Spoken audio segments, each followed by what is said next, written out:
mukomana anonzi Wikino Chivhayo onzi otandaniswa kuMasowe kwaMoza kuti kwaanoenda vanhu vakashamisika. Chivhayo achamutanga kupengesa mumastreets achinopa vanhu, achinodhisha out mavehicles, mastands, achinopa vanhu mari nechichi zvakawanda wanda, especially vekuchechi kwake kwaanoti akakurira vekuMasowe.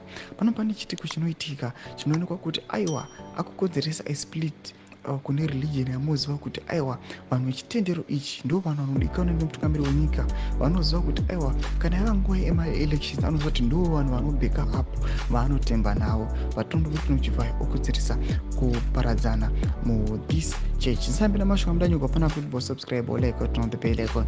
Timina pahinde yemajerejereso anoposta this picture ramuri kuona raWikino Chivhayo nevakomana kuMasowe amati ndo maprofita acho here. Anonyora achiti a prophet of the John Masowe Apostolic Church, which Wikino Chivhayo is a member of, says Chivhayo is divided the church. Murume uyu ari kurwisanisa sangano, especially maprofita who are now worshiping him.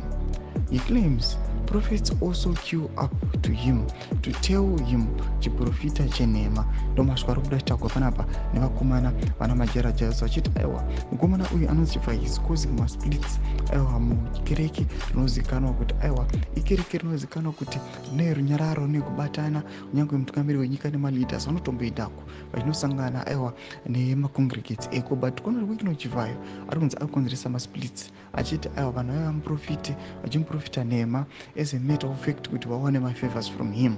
Zvamaziva kuti aiwa munhu anozikanwa kuti aiwa kana zviri zvemari anayo yakazara. Tudze mafunguro enyu kuti kudii pamusoro pechitiko ichi apa nakomment section medu. Subscribe or like, turn on the bell icon.